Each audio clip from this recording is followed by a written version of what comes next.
Hello everyone, Sujan Das ব্লগে তোমাদের সবাইকে অনেক স্বাগত, অনেক ভালোবাসা। সকালবেলায় আমি ফার্স্টে চলে এসেছি ব্রেকফাস্ট করতে। তো গতকাল রাত্রে তোমাদের তো শেয়ার করেছিলাম আমি এগরোল বানিয়েছিলাম। তো তখনই একটু বেশি করে ময়দা মেখে রেখেছিলাম। তো ময়দাটা যেহেতু মাখা ছিল, তো তার জন্য এখন সকালে ফার্স্টেই পরোটা বানিয়ে নিচ্ছি। আর পরোটার সাথে একটু আলু ভাজাও করেছি। আর এখন সোমনাথ বেরোবে, তো তার জন্য ওর মতো আগে একটু করে দিই, ও খেয়ে বেরিয়ে যাবে, তারপর আবার আমাদের করব, আমরা আবার খাবো।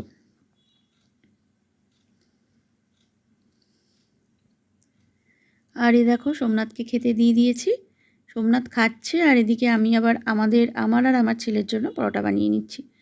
আর পরোটা তার সাথে আলু ভাজা, তো ও খেয়ে বেরিয়ে গেলে তারপর আবার ছেলে আমি দুজনে খাবো। এই দেখো, আর এখনও রান্না বান্না কাজকর্ম সব কিছুই বাকি আছে, আগে ব্রেকফাস্টটা খাওয়া হোক।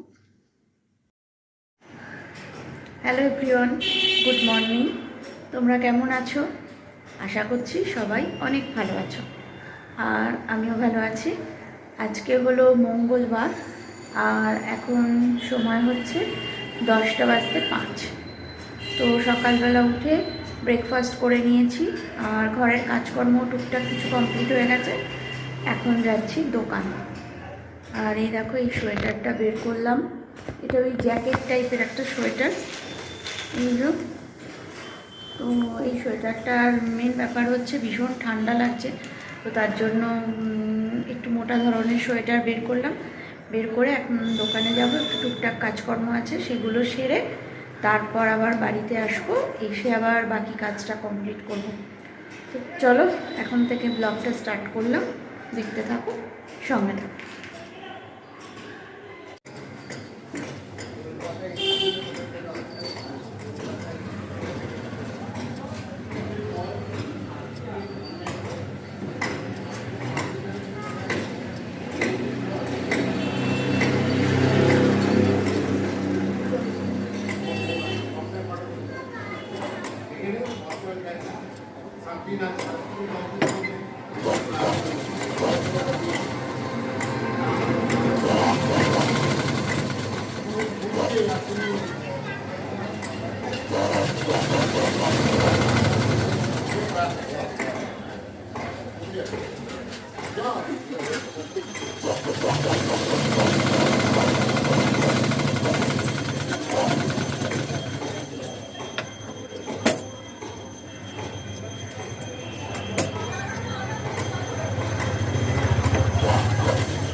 তো একটু আগে জাস্ট দোকান থেকে এলাম, এসে ড্রেসও চেঞ্জ করিনি, দেখো যেটা পরেছিলাম সেটাই পরে রয়েছি। আগে ভাগে রান্নাটা বসিয়ে দিলাম, কারণ দেরি হয়ে গেছে। অলরেডি দোকান থেকে ফিরেছি তখন 12:30 বাজে, তো এবার অনেকটাই দেরি হয়ে গেছে, তার জন্য আগে রান্না বসিয়ে দিয়েছি। এ দেখো, এখানে মুসুর ডাল হচ্ছে এইটাতে, আর কড়াতে বেগুন ভাজা বসিয়েছি, আর এখানে কটা আলু কেটেছি, এখন তরকারি করব। আজকে ঢেঁড়স দিয়ে আলু দিয়ে তরকারি হবে। তো রান্না বসিয়ে দিয়েছি, এবার তাড়াতাড়ি করে রান্নাটা করে নিয়ে তারপর স্নানে যাব। বাসনপত্র রয়েছে এখানে প্রচুর, তো বাসনগুলোও মাজবো। এই রান্না করতে করতে এই কাজগুলো করব, মানে একদিকে বসাবো আর আরেকদিকে বাসনটা মেজে নেবো, এরকম করব। আর মাছের ঝাল করব। এই দেখো মাছটা এখানে ভিজিয়ে রেখেছি, এই যে।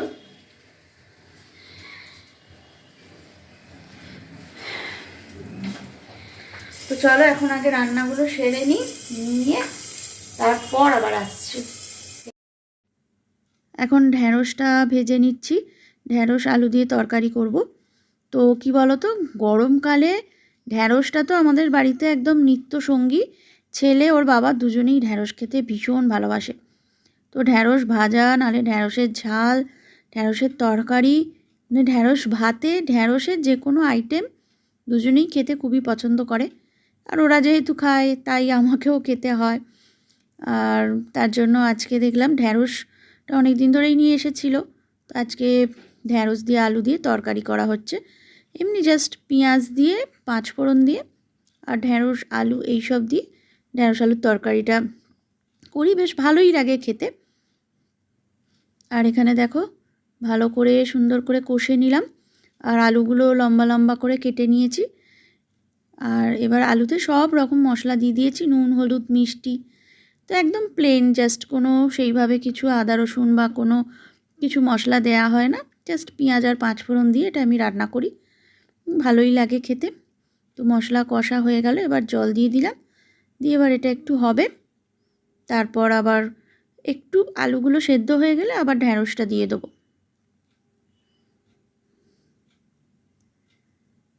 তো তারপর এখন মাছ করব। এখন পরপর চললো রান্না, এই একটা পদ জাস্ট হলো, আর পাশের গ্যাসে তো ডাল হয়ে গেছে।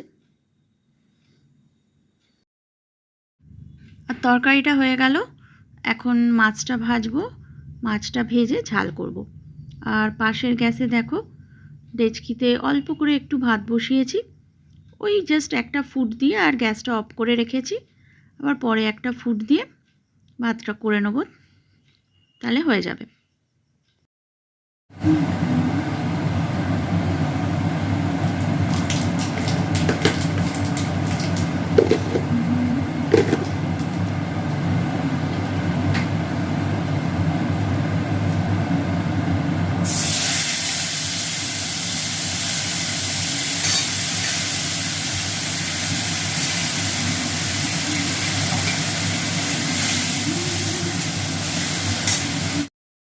মাছটা ভেজে তুলে নিলাম, আর মাছের ঝালটা আজকে ভাবছি একটু অন্যরকমভাবে করব। বেশিরভাগ দিনই ওই সর্ষে পেস্টটা দিয়ে করা হয়, আর না হলে পেঁয়াজ দিয়ে করা হয়। আজকে কালো জিরে ফোড়ন দিলাম, আর তার সাথে টমেটোটা একদম পেস্ট করে নিয়েছিলাম, টমেটোটা দিয়ে দিলাম, আর তাতে একটু হলুদ, নুন, মিষ্টি সব কিছু দিয়ে, তার সাথে নামাবার সময় একটু জিরে গুঁড়ো দেবো, ধনে পাতা দেবো, দিয়ে একটু জাস্ট অন্যরকম আর কি টেস্ট যাতে হয়। তো একই রকম প্রত্যেক দিন করা হয় মাছের ঝালটা, তো তার জন্য আজকে একটু অন্যরকমভাবে মাছের ঝালটা চেষ্টা করছি করার। আর এখন দেখো রান্নাবান্না পুরো কমপ্লিট করে এবার গ্যাসের ওভেনটা ভালো করে ক্লিন করে নিচ্ছি। আর ভীষণ গরম, কারণ এই মাত্র জাস্ট রান্না সবে শেষ হয়েছে, তো ওভেনের উপরে চাপাগুলো না ভীষণ গরম রয়েছে। তো এবার ওভেনের ওপরটা মুছে ভালো করে গ্যাসের টেবিলটা ক্লিন করে নেব, নিয়ে তারপর রান্নার যে টেবিলটা, মানে যেখানটা গ্যাসটা রাখা আছে সেই টেবিলটাকেও ভালো করে পরিষ্কার করব। এই দেখো এর তলাটা ভালো করে একটু হালকা অল্প সার্ফের জল করে বেশ সুন্দর করে এই জায়গাগুলো একটু মুছে পরিষ্কার করে নিচ্ছি। তো এটা রোজেরই ব্যাপার, কিন্তু তাও আজকে একটু টাইম দিয়ে বেশিক্ষণ দিয়ে ক্লিন করছি। তো এটা হয়ে গেলেই মোটামুটি হয়ে যাবে, তারপর আমি যাব স্নান করতে। তো বন্ধুরা রান্নাবান্না পুরো কমপ্লিট, আর রান্নাবান্না কমপ্লিট করে আমার স্নানও হয়ে গেছে। এবার খাওয়া দাওয়া করবো। আর কি রান্না করেছি তোমাদের একবার একটু দেখিয়ে দিই, ব্যাক ক্যামেরা করে দেখাই। এই যে এটা ভাত, এটা তো আর দেখাচ্ছি না, দেখাবার কিছুই নেই। আর দাঁড়াও, এখানে বেগুন ভাজা আর ছেলের এক পিস মাছ ভাজা রয়েছে, ও তো আবার মাছের ঝাল খেতে চায় না। আর এখানে হচ্ছে মুসুর ডাল করেছি, ডালের জলটা উপরে উঠে রয়েছে, এই মুসুর ডাল দেখো। আর এখানে হচ্ছে ঢ্যাঁড়স আলুর তরকারি, পেঁয়াজ দিয়ে পাঁচফোড়ন দিয়ে ঢ্যাঁড়স আলুর তরকারি। আর এখানে হচ্ছে মাছের ঝাল, কালো জিরে ফোড়ন দিয়ে, টমেটো দিয়ে, জিরে গুঁড়ো, ধনে পাতা সব কিছু দিয়ে এই মাছের ঝালটা করেছি। তো এবার ছেলেকে খেতে দেবো, দিয়ে আমি খেতে বসে পড়বো। তো এখন আগে খাওয়া দাওয়া করে নিয়ে আবার সন্ধেবেলা আসছি। গুড ইভিনিং বন্ধুরা, এখন বাজে হচ্ছে 6:45। তো লম্বা একটা ঘুম দিলাম আর এখনো পর্যন্ত বিছানাতেই বসে আছি। ফোনটা ধরতে অসুবিধা হচ্ছে মেনলি। তো এখনো বিছানাতেই বসে আছি, দেখো এই যে কম্বল মুড়ি দিয়ে ছেলে আর আমি দুজনে বসে আছি, মানে দুজনে ঘুমোচ্ছিলাম। আর এবার এখন মুড়ি মাখা, এই যে দেখো মুড়ি মাখা নিয়ে এসেছি, ভেজিটেবল চপ, পেঁয়াজ, শসা সব কিছু নিয়ে এখন আমিও খাচ্ছি আর একেও খাইয়ে দিচ্ছি। এ তো কিছুতেই খেতেই চায় না, খাওয়া নিয়ে যে এদের কি সমস্যা কি জানি, কোনো কিছুই খেতে চায় না, মানে শুধু ভালো মন্দ, শুধু বিরিয়ানি দাও, চিকেন দাও, এগরোল দাও, মোগলাই দাও, এইসব খাবে। মুড়ি বা ঘরের খাবার, ভাত ভাত তো খেতেই চায় না, তবু রুটি পরোটা হলে খায়। তো এখন মুড়ি খাবো, খেয়ে তারপর আবার চা খাবো। এনে ধর, কিরে নে নে নে মুড়িটা নে, মুড়িটা নে, কিরে ধর মুড়িটা নে, ধর ধর ধর ধর, আরে মুড়িটা পড়ে যাবে। তো চলো এখন আগে খেয়ে নিয়ে আবার পরে আসছি। আর এখন চা নিয়ে বসে পড়েছি, সবারই চা খাওয়া হয়ে গেছে আর আমি বাকি ছিলাম। তো আজকে গরম চায়ের সাথে কিন্তু ব্লগটা শেষ করছি। তোমরা সবাই খুব ভালো থেকো, সুস্থ থেকো। আবার দেখা হবে আগামী দিন আরও একটা নতুন ব্লগে। টাটা।